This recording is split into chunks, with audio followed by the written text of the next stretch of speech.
Il y a plusieurs objectifs, mais c'est un petit peu de stimuler ce que je suis en train de dire, mais c'est de clarifier avec vous la notion de co-enseignement, avec les différentes approches qui existent, les atouts de cette pratique, et alors aussi les conditions finalement favorables à la mise en place d'un co-enseignement. Et peut-être de parler aussi concrètement comment est-ce qu'on peut le mettre en place ici au sein de l'école, avec les moyens qu'on a à l'heure actuelle en tout cas, et voir si ça vous intéresse. Plus faire le lien avec la COP, entre autres de Sophie, qui parle de la remédiation. Et du coup la COP avec Kevin aussi, mais qui n'était pas là quand on a fait la réunion, enfin il y a un petit temps. On a fait une réunion, mais du coup, t'en as entendu parler certainement. Voilà. On t'expliquera. Voilà. On a contact avec la direction, mais ça a été compliqué. Oui, mais donc on aurait bien voulu faire cette petite information pour cette COP en particulier plus tôt, puis ça ne s'est pas fait, donc finalement on s'est dit ce sera l'occasion de faire tout en un. Donc voilà, alors le co-enseignement, c'est plusieurs choses, mais donc ici je ne sais pas si vous voulez qu'on le fasse peut-être en petit tour de parole, mais qu'est-ce que pour vous c'est le co-enseignement si vous deviez donner un mot-clé? Céline, on fait comme ça? Oui, d'accord. Le co-enseignement pour moi, c'est le partage de l'enseignement entre deux personnes. Ok, partage. On va garder le mot partage. Ouais. Pour moi, c'est être à deux en classe. Ok, deux en classe. Être en support au professeur. Ok, support. Ouais. Moi, c'est le mot avec. Avec, ouais. Sophie? C'est différenciation. Ok, différenciation. Soutien. Soutien. Ensemble, un peu la même chose. Ouais. Mais plutôt deux, voire trois. Pour moi, je vais aller plus Ouais. en deux, dans ma vision des choses. Déjà, bonne nouvelle, vous êtes tous dans le bon. Marie Martinella. Excuse-moi. Ouais. Non, mais pas de souci. Bonjour tout Installe-toi. le monde. Voilà, mais donc le co-enseignement, c'est un travail pédagogique qui est commun, qui se fait au sein d'un même groupe. Et donc ça c'est le principe d'être deux en classe en effet, mais pas par exemple de prendre deux classes parce que à ce moment-là, entre les deux profs de langue, on a deux classes, on va les mettre ensemble. À ce moment-là, c'est pas du co-enseignement parce que vous ne diminuez pas le ratio prof-élève. Et donc ça doit se faire dans un même espace-temps et avec des objectifs spécifiques. Donc vous allez pouvoir aller chercher, faire appel en tout cas en co-enseignement à un collègue ou à un externe, comme un API ou à une logopède, ou des choses comme ça, en fonction évidemment de l'objectif visé. Et en fonction de la personne avec qui on fait le co-enseignement, certaines approches seront possibles et d'autres beaucoup moins. Et c'est un petit peu ça qu'on va voir ensuite, ensemble. Est-ce que pour vous déjà la définition c'est clair? Ouais. Super. Alors il y a 6 approches référencées en fait dans le co-enseignement. Il y a l'observateur, l'assistant, l'alternatif, les ateliers, le parallèle et le partagé.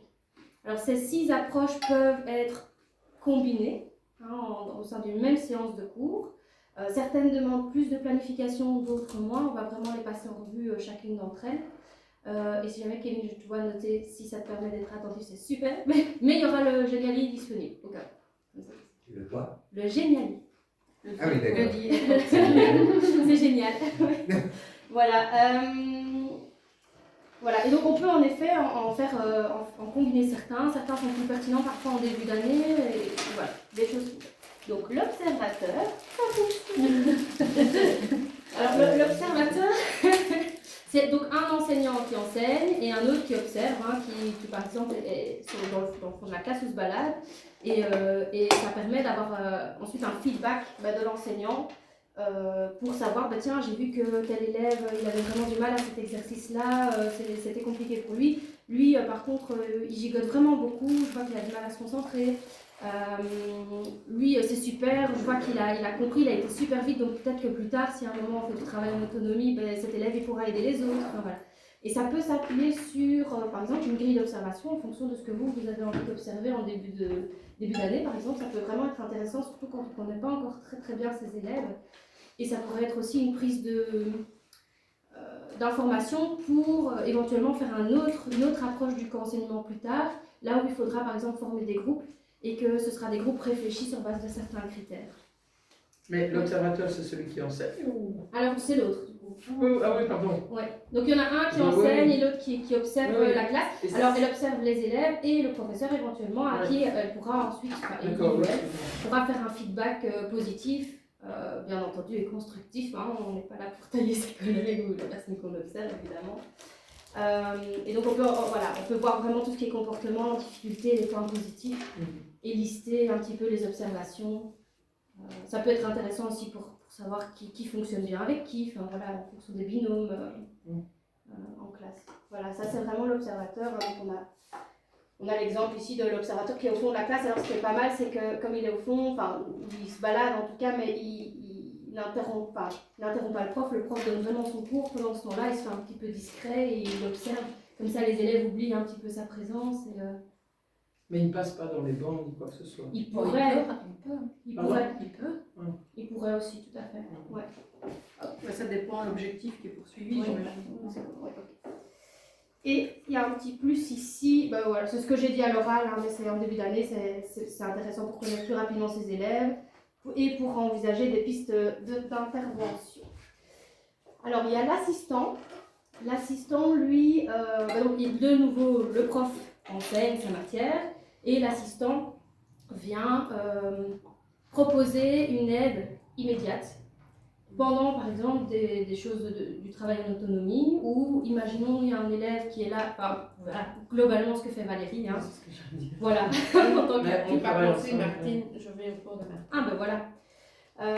Et donc elle vient faire de la remédiation immédiate, par exemple, permettre de se dire, ah bah tiens, je suis en cours, pendant que le prof donne son cours, ben en fait, moi, je vais créer, imaginons un cours de néerlandais, ça c'est déjà fait, je vais créer des fiches, enfin des Quizlets, un Quizlet sur base du vocabulaire qui a été vu à cette séance de cours, comme ça les élèves pourront réviser. Et comme la personne est à la séance et voit le vocabulaire qui a été mis en place, ben, il peut le faire. Moi, en maths, j'ai déjà assisté à un cours et j'ai fait des fiches procédures de la... C'était l'année passée avec Kevin, entre autres, hein, voilà. Mais aussi cette année, dans une autre école, voilà, donc, sur base de... Ben, Kevin explique les choses telles quelles. Voilà, il dit, bon, pour réaliser ça, vous devez faire ça, ça, ça. Et moi, je refais une fiche procédure qu'on peut proposer, du coup, à l'élève, qui est validée par l'enseignant, etc. Oui. Pour avoir aussi été dans la posture de Valérie et la tienne Ouais. il y a quelques années, je trouve ça vraiment riche, en tout cas peut-être pas tout le temps, mais par moment, d'être spécialiste dans une autre discipline que celle qui est enseignée. Comme ici Valérie, elle est prof de maths à la base, elle va au cours de néerlandais, elle a vraiment un autre regard et va parfois penser à des choses différentes que celles auxquelles le prof va penser. Qui sont évidents pour le prof, mais que pour un apprenant. Ouais. Et c'est vrai, parfois nul en langue. C'est ça, parfois tu me demandes des choses. Et... Voilà. Je pense à des cours de sciences où le prof n'arrivait pas à faire passer la gymnastique des formules à ses élèves, mais simplement en proposant de remplacer par des chiffres, c'est passé comme une lettre à la poste. Et le prof, il est dans son truc, donc il n'y pense pas, et quelqu'un d'extérieur va y penser, quoi. Ouais. Oui, tout à fait. Et donc, en fait, il y a des approches qui impliquent que les deux enseignants soient maîtres experts de la matière, mais c'est des approches comme celle-ci, en fait, ça n'est pas du tout nécessaire, quoi. Et donc, c'est même d'ailleurs intéressant et assez riche. Et de nouveau, tout dépend de l'objectif spécifique visé, évidemment. Ça peut être un soutien émotionnel aussi, à un moment, un élève qui est dans son exercice et qui n'arrive pas, qui se décourage, qui fait j'en veux plus ou qui se met à pleurer. Le professeur, lui, qui est occupé à aider les autres élèves parce que c'est du travail en autonomie, par exemple, n'a pas forcément le temps d'aller s'occuper de cet élève, sinon les autres n'avancent pas. Et donc souvent on propose, est-ce que tu veux sortir 2 minutes, mais on n'a pas réellement le temps d'être un soutien émotionnel à ce moment-là. Et ça vient suppléer un petit peu, ça permet du coup d'être 2 fois plus rapide aussi quand on les laisse en autonomie pour pouvoir aller checker leur travail, faire un feedback directement sur ce qu'ils ont fait, et donc de gagner du temps en fait dans ces moments-là pour passer plus vite à la correction et donc perdre moins de temps dans les chapitres. Et parce que je sais que souvent c'est un peu ça, on court après le programme, hein, parfois juste du co-enseignement, ça permet d'avoir plus de temps en fait, parce qu'on gagne du temps sur le travail en autonomie des élèves puisqu'on peut passer leur faire, les corriger plus rapidement, ou les relancer, ou faire de la remédiation immédiate. Et en lien avec ça, la remédiation immédiate, c'est intéressant parce que au lieu de dire à l'élève, bah, tu n'as pas réussi ton exercice, écoute là, j'ai pas le temps de te réexpliquer, va en remédiation après l'école à 16h. Alors soit que l'élève n'y va pas, parce qu'il a d'autres choses à faire à 16h, selon lui. Soit il y va, mais alors c'est plus aussi frais, donc en fait il faut tout réactiver au niveau de la matière. Et là, en fait, juste avoir un co-enseignant permet parfois de débloquer, de faire de la remédiation immédiate, de lui réexpliquer. Et ah, ok, c'est bon, j'ai compris, il peut repartir, quoi. Et c'est là où on a fait le lien avec la COP qui fait de la remédiation. C'est que ça arrive, en tout cas, que certains professeurs soient là en remédiation et attendent tout un temps de midi ou jusqu'à 16h30 et qu'il n'y a aucun élève qui vient. Et donc, finalement, c'est un peu parfois un gaspillage de moyens qu'on ne met pas forcément à disposition. Et en plus, il s'est avéré que la remédiation immédiate a été démontrée plus efficace que la remédiation différée. Et donc l'idée, c'était de voir un petit peu comment est-ce qu'on pourrait éventuellement troquer un petit peu cette remédiation différée, une partie en tout cas, en mettant des moyens dans le co-enseignement. Alors ça, c'est une réflexion qui se fait avec la direction pour le moment. C'est encore un peu vague, potentiellement pas trop réaliste. Vous en êtes au BABA? On en est au BABA, mais On espère commencer quelque part. On espère pouvoir mettre sur les feuilles de desiderata des professeurs en dessous de la question souhaitez-vous être titulaire ou pas l'année prochaine, avec qui, de pouvoir mettre seriez-vous intéressé par l'expérience du co-enseignement. Et donc voilà, on est qu'au BABA, mais ça permettrait aussi de mettre les membres personnels en projet et de dire que voilà, il y a, pour ceux qui veulent, c'est possible. Ouais, il disait qu'il le voyait plus comme un travail collaboratif. Et tu peux le valoriser en tant que travail collaboratif. Bien sûr. C'est aussi il y a l'avantage pour l'élève, mais il y a aussi l'avantage pour le prof, que c'est pas des heures forcément en plus qui ferait de son horaire. Oui, parce que sinon, là, c'est sûr qu'on n'aura personne, très certainement. Si, parce que pédagogiquement, je crois que c'est intéressant, oui, mais bon, ce seront de nouveau, on va dire, un peu toujours les mêmes qui vont le faire. On a quand même des horaires bien remplis aussi. Tout à fait. Voilà, mais en tout cas, il y a cette configuration, cette approche qui demande aussi peu de planification, parce que, voilà, à part le fait de dire, ben voilà, tu vas venir à ce cours-là, quelles sont les attentes quand Valérie vient en classe, c'est de dire, moi j'aimerais bien que tu viennes justement pendant les exercices pour débloquer les élèves qui n'y arrivent pas. Voilà, donc ça, c'est des choses qui doivent juste être anticipées. Alors, il y a un petit focus sur la boîte à outils, mais... C'est quoi le tangle anti-bruit? Et puis, Tangle, c'est quoi? C'est le widget à manipuler pour pouvoir chipoter. Non, que j'ai... Ça s'appelle quoi? Tangle ou Tangles? Tangle. Voilà. Ok. Ah, le truc que tu as envie de jeter par la fenêtre. Oui, mais il y a ça, il y a les petits blocs de thé, enfin un truc pour... Oui, mais le bloc pour chipoter, le problème c'est qu'il fait beaucoup de bruit. Oui, En fait, ça fait pas de bruit. l'intérêt, quand il y a l'assistant, en fait, il peut voir, il observe d'une certaine manière, il peut gérer, en fait, ça, le prof continue à donner son cours, et elle voit, ah tiens, tel élève là, il n'est pas du tout concentré, je vais aller discrètement lui filer un tangle, et comme ça, il reprend le dessus sur sa concentration pour les cours, par exemple, si on avait déjà vu que c'était quelque chose qui fonctionnait.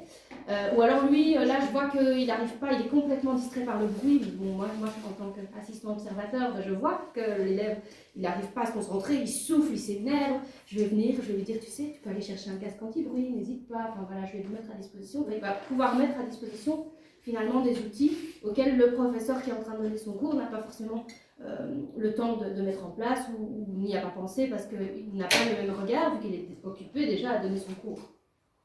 Donc voilà, ça c'est Le time timer, il y a des applications sur téléphone. Oui, c'est le truc que tu as mis. Oui, c'est ça. Mais, je veux dire, si on Et alors, veut investir dans l'instrument, on peut l'avoir sur son téléphone. Et il y a une application pour mettre sur l'écran aussi. Oui, avec Classroom Screen entre autres. Ouais, voilà. Alors il y a l'alternative aussi, donc là c'est on divise le groupe en deux.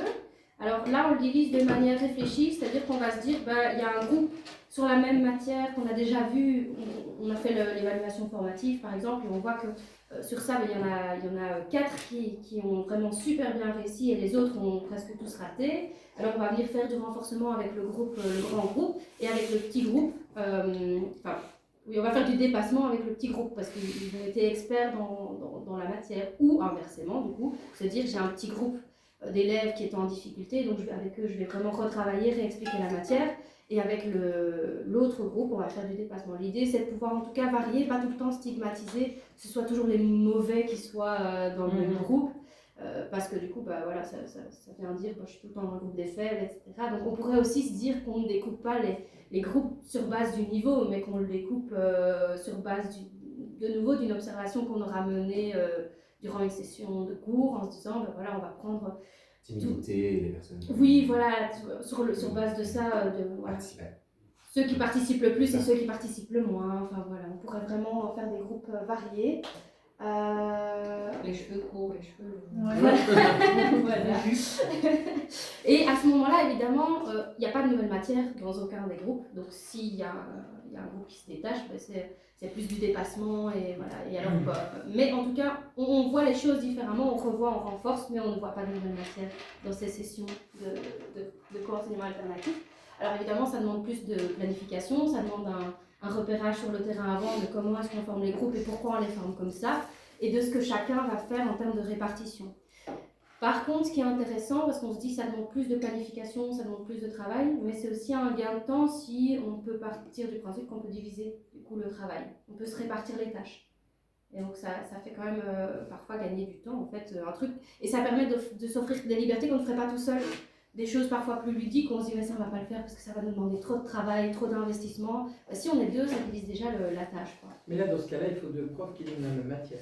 Alors dans ce cas-là, oui, il faut au moins un minimum que, imaginons qu'on fait un groupe de renforcement et un groupe de dépassement, il faut que celui qui donne le renforcement maîtrise la matière. Oui, c'est ça. Et que, bon, imaginons, je reprends l'exemple où j'étais en classe avec Kevin l'année passée, lui il prendrait le groupe avec le dépassement, mais en première, deuxième, moi ça va, je sais leur expliquer, réexpliquer les équations par exemple. Et donc je maîtrise quand même, donc il faut maîtriser la matière à un minimum, je veux dire. Mais il y a moyen, je veux Comme dire... tu avais fait quand tu voulais faire passer l'oral. Finalement, tu leur as donné un autre exercice. Et je savais... Toi, tu as l'aide table mentale. Voilà. Ouais. Même si je Ça, maîtrisais c'est pas bien, je trouve, tout, quand on fait des tests oraux. Voilà. C'est bien de Pendant pouvoir... l'oral, En ils TV, faisaient un autre oui, exercice. en TV, c'est intéressant. Hein. Parce qu'ils ne savent pas démarrer tout seuls. Donc c'était l'exercice, c'était pas Alors compliqué. là, si on regarde vraiment, on fait un focus sur l'image, on voit que ça se passe dans le même local, puisque le principe c'est dans le même espace-temps. La seule chose, c'est qu'on sait qu'au niveau du bruit, parfois c'est compliqué à gérer, ce genre de choses, et que donc on peut envisager que ce soit dans des locaux différents, bien entendu, à condition d'avoir les locaux, et qu'ils soient idéalement assez proches, parce qu'il se peut qu'après on doit faire un lien, ou alors passer de l'autre côté, dire rappelle-moi un peu comment tu as fait ça, enfin voilà. Et donc, ouais, en tout cas, si c'est d'autres locaux, dans l'idéal, à côté joints, des locaux joints. Donc ça doit être aussi des choses qui sont anticipées au niveau de la planification, évidemment. Voilà. Alors ensuite, nous avons les principes des ateliers, où du coup on va proposer de faire des groupes de travail. Hein. Ils peuvent passer d'atelier en atelier ou bien rester focus sur un atelier. Si on est deux, l'avantage c'est que chaque prof peut gérer une des tables. Et si par exemple il y a 3 ou 4 tables, vous pouvez aussi faire des tables en autonomie. Et alors là, il faut anticiper qu'il faut prévoir les consignes explicitement sur la table, par exemple, avec ce que les élèves doivent faire et toutes les étapes par lesquelles ils doivent passer. Et ce qui est intéressant avec ça, c'est que du coup, on peut davantage différencier, puisqu'on peut proposer pour une même matière une table avec des supports, des textes, une table avec des vidéos à regarder, des tables avec une vidéo à regarder, et une table avec un audio à écouter, par exemple. Et donc, on peut proposer différents supports, en tout cas. C'est bruyant, ça aussi, peut-être. Ça peut être bruyant aussi. Maintenant, l'avantage, c'est que si tu fais par exemple un truc avec des vidéos, ils doivent mettre un casque, et donc finalement ils regardent la vidéo et puis c'est pas très bruyant. Maintenant, tu peux aussi mettre un truc, un capteur sonore dans la classe. Il faut qu'ils soient équipés aussi. Oui, mais donc ça c'est dans la planification. Ça veut dire qu'il faut peut-être aussi prévoir que pour celle-là, il faudra 2 ordinateurs, 2 casques. Oui, ou un plus grand local. Ou un plus grand local. Donc, de nouveau, ici, il y a de la planification en termes de temps et de matériel. Mais c'est pas mal, c'est chouette à faire, ce qu'on fait de temps en temps, hein, mais c'est vrai que ça c'est peut-être plus exceptionnel. Voilà. Le parallèle. Alors le parallèle, c'est là on divise le groupe en deux de façon aléatoire. Il n'y a pas de réflexion derrière. Et les deux profs vont donner, enfin les deux co-enseignants vont donner la même matière, mais forcément avec leur approche plus personnelle, leur manière de donner cours. Quelqu'un qui sera peut-être plus... Enfin, moi je pourrais donner le même cours, sans prétention, je pourrais donner le même cours que Kevin, à une partie de la classe, mais on ne le donnerait pas de la même manière. Et je suis désolée, je te prends tout le temps comme exemple. Il y a mais pas ça, de problème, mais c'est parce qu'on a bossé ensemble. voilà, on a C'est bossé logique. ensemble l'année passée, donc voilà. Et alors, on pourrait imaginer aussi du coup, que ça permette aux élèves après de faire un travail de feedback, d'essayer les deux, d'une fois à l'autre, et alors se dire, moi je préfère en fait finalement la manière de Monsieur Kiné parce que ça me convient mieux par rapport à ma façon de fonctionner. Et après, la fois d'après, peut-être éventuellement changer, choisir le groupe dans lequel il veut aller, etc. Ça peut être en tout cas envisagé, à condition que ça reste quelque chose d'assez équitable, mais en tout cas sur base d'inscription, c'est les jeunes qui pourraient choisir chez qui ils iraient. Et donc on voit la même chose. Et c'est intéressant évidemment de proposer après une mise en commun des deux groupes pour confronter les manières dont ils ont appris les choses et pour voir si en fait finalement ils ont bien les mêmes informations sur base de ce qui sera attendu par exemple à l'évaluation. Voilà. Le partager, ça c'est quelqu'un qui sera à côté de moi et on sera en train de vous faire cette présentation, mais à deux en se partageant les diapos par exemple. C'est comme on avait fait la dernière fois avec Comme on avait Alexandre. fait avec Alexandre, à la dernière présentation, et où on avait chacun la responsabilité d'une partie de la matière à proposer, qui nécessite du coup de définir à l'avance les temps de parole, qui aborde quel sujet, et d'être aussi de nouveau suffisamment maître de la partie de matière en tout cas qu'on va proposer. Voilà. Ouais. C'est quelque chose qui, après plusieurs répétitions, t'attrape une routine aussi par rapport à... Je pense à la présentation qu'on fait en aux élèves. Ou comme pour les TFE, quand tu présentes les TFE avec nous. Oui, À voilà. force de le faire. À force de le faire, on attrape des automatismes. Oui, c'est ça, et on a limite même plus besoin de savoir, de se dire qui va dire quoi, on peut rebondir assez facilement. Ouais. Ça, c'est vrai que c'est l'avantage de co-enseigner de manière régulière et de bien connaître son co-enseignant. Voilà, donc ça, c'était les 6 approches. Donc, il n'y a aucune obligation de les faire toutes les 6. Il y en a qu'on peut dire, ça, on ne le fera jamais parce que ça ne convient pas, ça demande trop de planification, on n'aura jamais le temps. On pourrait se dire, tiens, les ateliers, franchement, je pourrais le faire une fois sur l'année, mais c'est tout, il n'y a pas de pression. Et le reste du temps, ce sera que de l'observateur et de l'assistant, c'est super. C'est déjà du co-enseignement. Donc, il faut que vous choisissiez l'approche qui vous parle le plus. Et si je vous demande à chacun un atout, selon vous, du co-enseignement, on va faire le tour dans l'autre sens cette fois. Attendez à ça. Ah bah oui, je vous fais participer quand même. Denis. Martine, tu as une idée? Mais moi j'étais en train de me dire, je pense que c'est quand même plus facile quand on est avec un enseignant qui enseigne la même matière. Parce Donc que là, on pour se était dans les répartir- conditions favorables du plus, coup. oui, pour se répartir, je dirais pour se répartir les tâches. Ouais. Ça dépend des classes aussi. Là, nous, on fonctionne en 3 TB. Et je veux dire, là, ça marche bien parce que voilà, tu supplées. Mais il y a d'autres classes où. Enfin, je sais pas. Parce que là, il y a beaucoup d'élèves en demande aussi, etc. Ils ont besoin d'aide en Mais permanence. faire un atelier, ça dépendra toujours Ça dépend sur de quoi. quoi, Si ouais. c'est un mécanisme à mettre en route, moi je sais pas, c'est parce que j'ai pas d'idée comme ça, mais on dit qu'ils ont vu le présent, enlever le radical, que c'est une procédure. Je peux le faire même si je ne maîtrise pas la langue, si j'ai les infos avant ou des choses comme ça, et je pense que n'importe quel collègue pourrait le faire. Mais pour des choses basiques, mais moi, je ne me verrais pas aller aider un collègue en sciences ou en maths. Je ne suis pas sûr. Enfin, j'aurais peur de ne pas savoir aider efficacement. Mais ça dépendra toujours de ce qu'on te demande de faire. Si c'est mettre en place une routine et qui t'a montré les exercices, les réponses, il y a des choses que tu vas trouver naturelles. Ouais.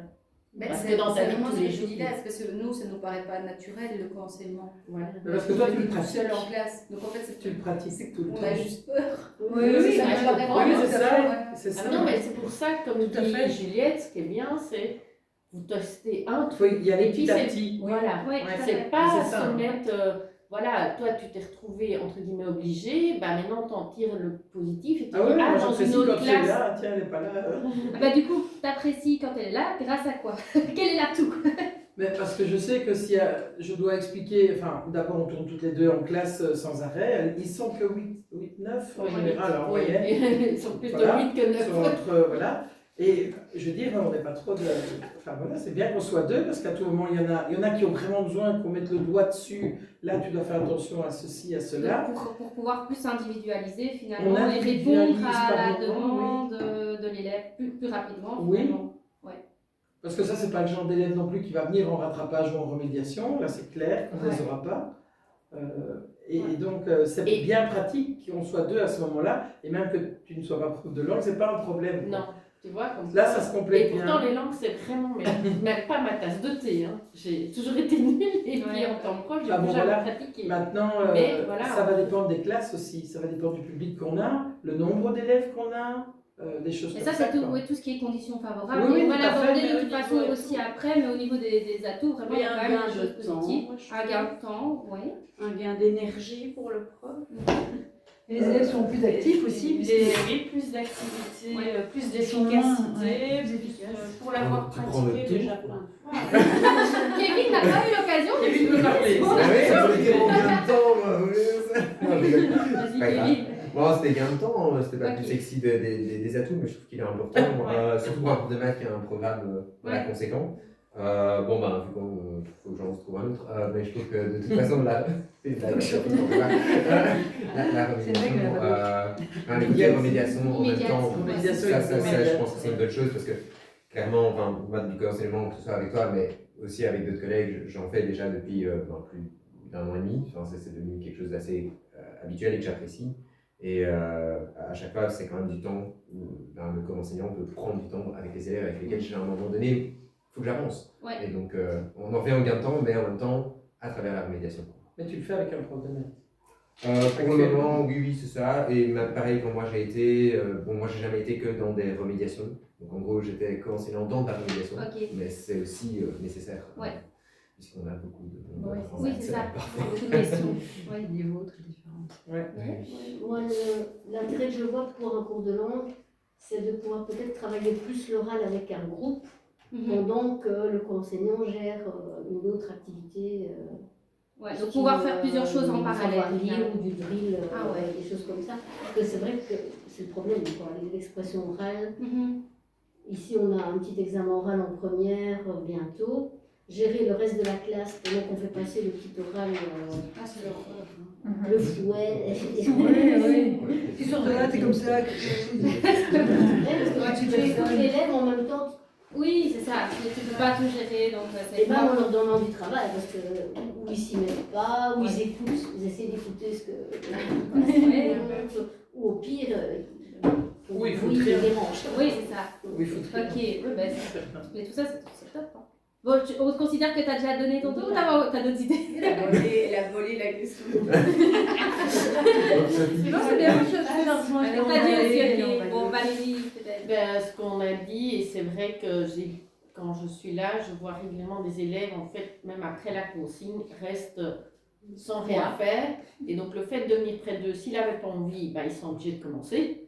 Et si il ne commençait pas parce qu'en fait, il n'a pas compris par où commencer l'exercice, ben, tu leur donnes, allez, chaque fois, je leur donne un petit coup de pouce. Alors, qu'est-ce que tu n'as pas compris? Puis c'est parti.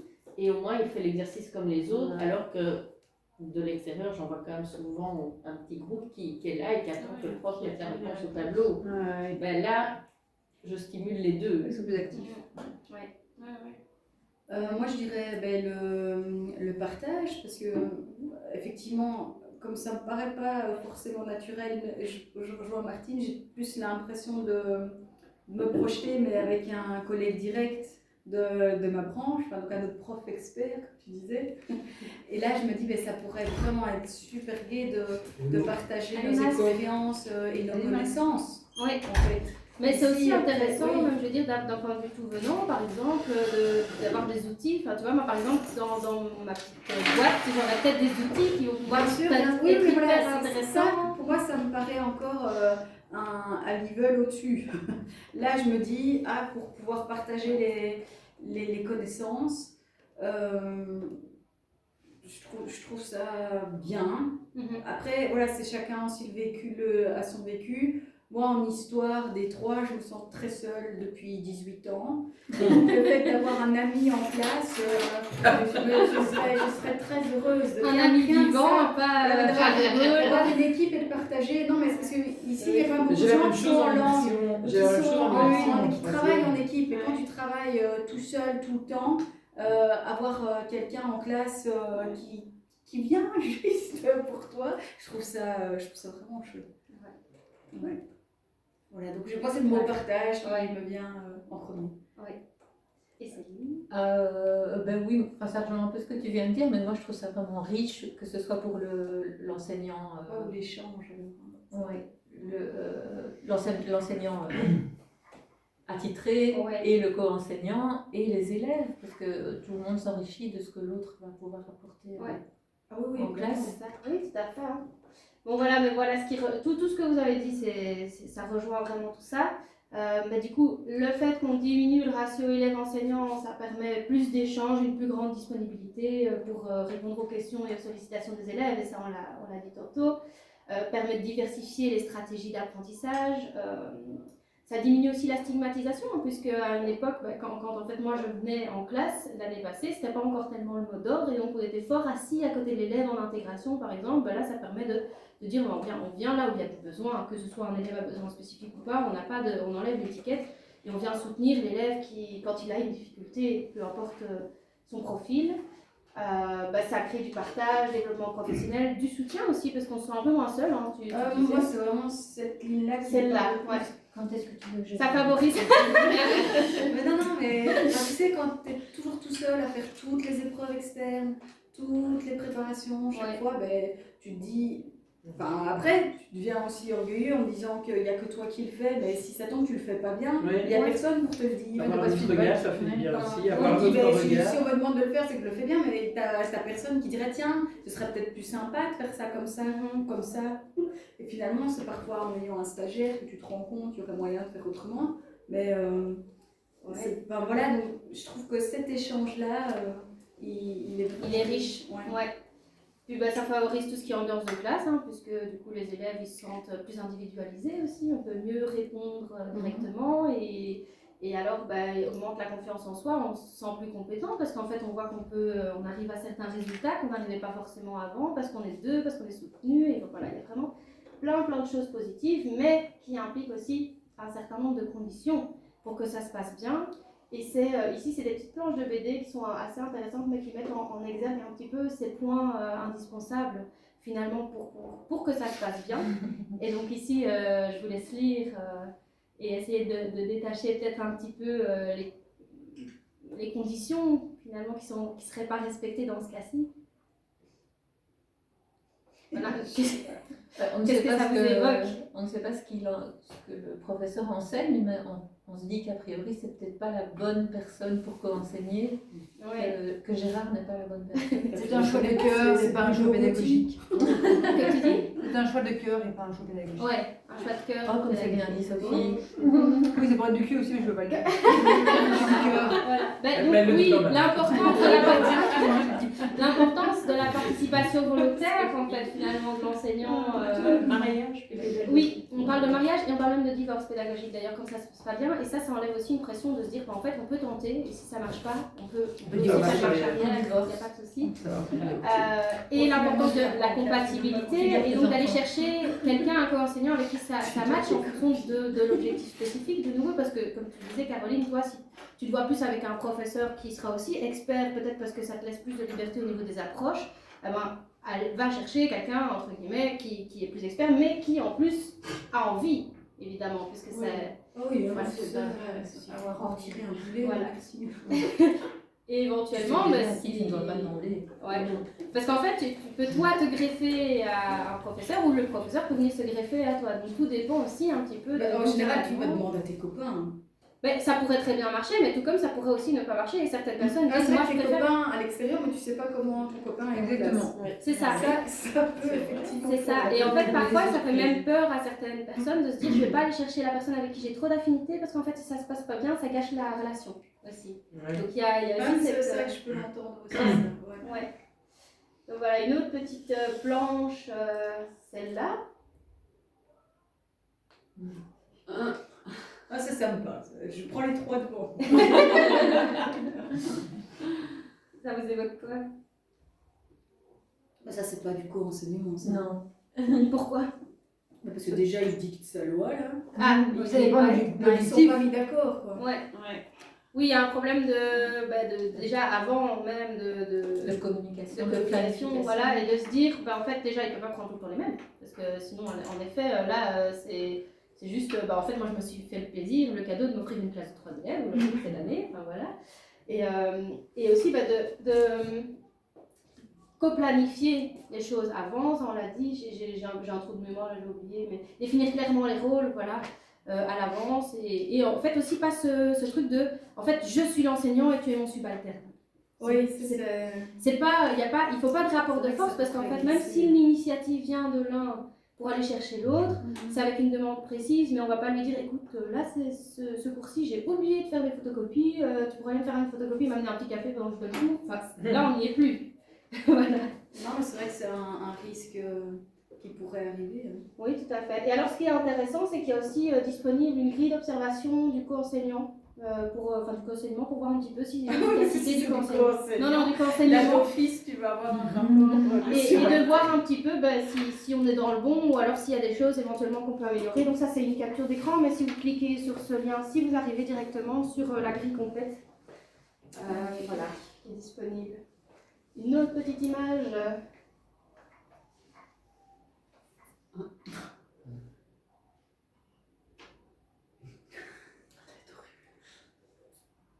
Il n'y a rien de planifié, quoi.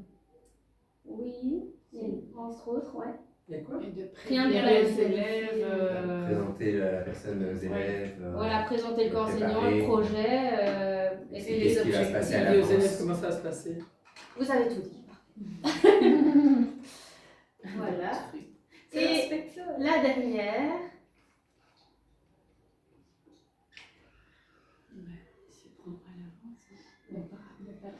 Oui, ça me semble. C'est un professionnalisme, excusez-moi. oui, ça s'improvise pas. D'ailleurs, dans les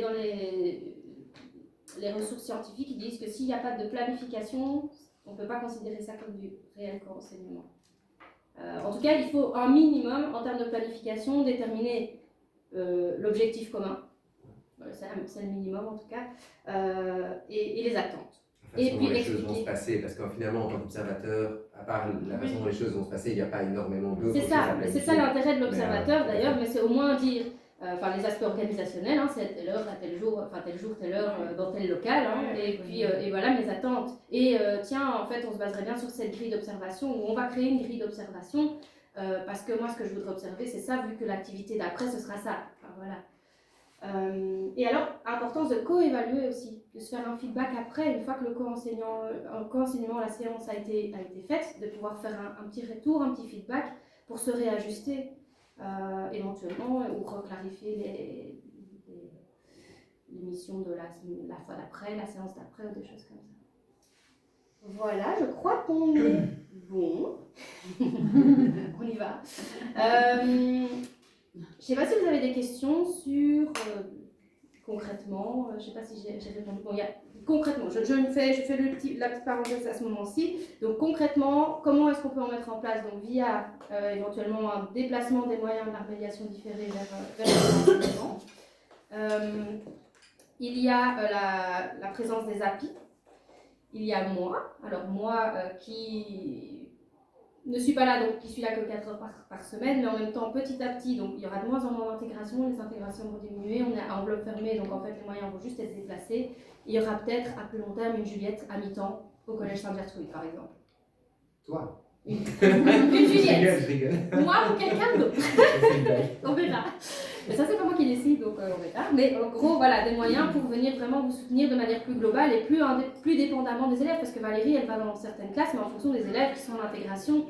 Or, là, on pourrait y aller en fonction des... Et toi, exactement. Il y aura aussi une cellule. Il y aura toujours une cellule. Voilà. Et donc, le travail collaboratif, on l'a dit aussi. Donc, ça peut rentrer dans les heures de travail collaboratif. Et c'est tout. Bah alors, c'est ponctuel. Alors ça fait pas pourrait ça être... toute l'année. Sauf si tu ne fais que ça, quoi. Une séquence. Sauf si tu ne fais que ça, mais ça pourrait aussi être une séquence, un chapitre. Nous, oui, c'est comme ça qu'on fonctionne. On a 1 heure semaine, ou même voire 2 sur les Donc, grilles. Géraldine. Ça dépend, je vois un peu en fonction. Oui, c'est ça, pour le moment, c'est avec Isabelle Racine, mais c'est juste qu'en début d'année, on voit un peu nos besoins. On se dit, wow, cette classe-là peut pas avoir de l'aide, enfin, c'est triste à dire, mais voilà. Et j'ai une classe comme ça où j'ai demandé à 2-3 collègues, où j'ai dit, voilà, si vous savez finir, si ça vous intéresse, franchement, moi, pas de problème. Et honnêtement, oui, c'est ça. Après, c'est du temps en plus, mais au moins ça. Mais non, parce qu'on doit des heures collaboratives, et ça tout peut le être monde fait doit tout à prester, fait. c'est Franchement, ça, moi, c'est je fait trouve ça exprès qu'on nous a très mis ça aussi, c'est qu'on puisse justement Ça pour fait ça, bien, sans dire bien. ah non, ça va pas. Ok, mais moi je pensais que c'était pour des séquences. Ça peut être aussi pour des séquences. Pour préparer le CESS, ce serait chouette qu'on ait un cours. Tu pourrais. Ça peut être pour des séquences aussi, Faut faire en c'est fonction pas de ses besoins. forcément. Moi, mon besoin, il est ponctuel. Enfin, un peu ponctuel, régulier, par contre. Et pour 2, ça pourrait être ponctuel. Juste une petite dernière chose, comme ça, comme je ne savais pas que Martine serait là, j'avais demandé à Maxime de venir aussi pour expliquer comment ça se passait nous Un petit en partage classe d'expérience. et que vous voyez comment, parce que ce que je fais en classe comme avec Maxime, on a parfois pour certaines choses été un peu plus loin et c'est ça qu'on voulait donner comme image que c'est à ça qu'on propose d'arriver plus tard, comme Juliette vient de dire, qu'on puisse aider n'importe quel prof qui veut mettre un projet, un atelier en route avec quelqu'un. Tu as aussi en paix Donc, on se voit au moins, en fait, avec Valérie, on travaille au moins 3 heures ensemble par semaine. Ah ouais. Donc elle est, et moi ça ne me dérange pas du tout parce qu'au contraire ça fait un super soutien pour, pas pour 1 ou 2 élèves, elle vient pour 1 ou 2 élèves normalement, mais pour le coup, ce qui est chouette c'est qu'elle peut circuler entre tous les bancs, on sait bien d'autres élèves qui ont des difficultés qui sont peut-être pas spécialement en intégration, mais elle les aide tout autant, et parfois ça permet de réexpliquer les choses autrement, je les explique d'une manière et puis elle voit un aspect un peu plus technique qu'elle va réexpliquer autrement, ou on a déjà reformulé des évaluations pour qu'elles soient plus accessibles aux différenciés, etc. C'est bien, enfin c'est vraiment bien. Ça permet aussi d'être 2 à expliquer en même temps, au lieu d'avoir une explication frontale. Mais par exemple, on peut beaucoup plus passer à 2 dans les bancs et s'adapter aux difficultés de chaque élève. En soi, quand c'est possible, c'est super. Il ne faut pas être gêné qu'elle soit là. Parce que c'est peut-être le truc que certains profs vont dire, c'est que préfère être tout seul en classe, quoi, et pas avoir quelqu'un qui regarde ce qu'ils font. Moi, j'ai pas l'impression que je suis jugé du tout par Valérie quand elle travaille avec moi. Et ouais, j'avais pareil avec Benjamin Chacou il y a quelques années, c'était vraiment, il me donnait des idées, des ressources, tout ça c'est super chouette, quoi, en fait. Voilà. Mais c'est dans les écoles, dans les classes en P et en... C'est là où ça, voilà, pour l'instant, c'est dans ces classes-là. J'ai 3 classes avec Maxime. Ah oui, en 2I aussi quand même. En 2I. Ouais, 3 classes différentes. J'ai 3 classes totalement différentes, puisque j'ai du DIF, des 3P et la 2I. Parce qu'il n'y a pas des intégrations que en P et en DIF, il y en a dans moins, mais il y en a aussi. Désolé, on doit les prendre sur la cour maintenant, il va se mettre sur la cour. Ça va. Merci, en tout cas, moi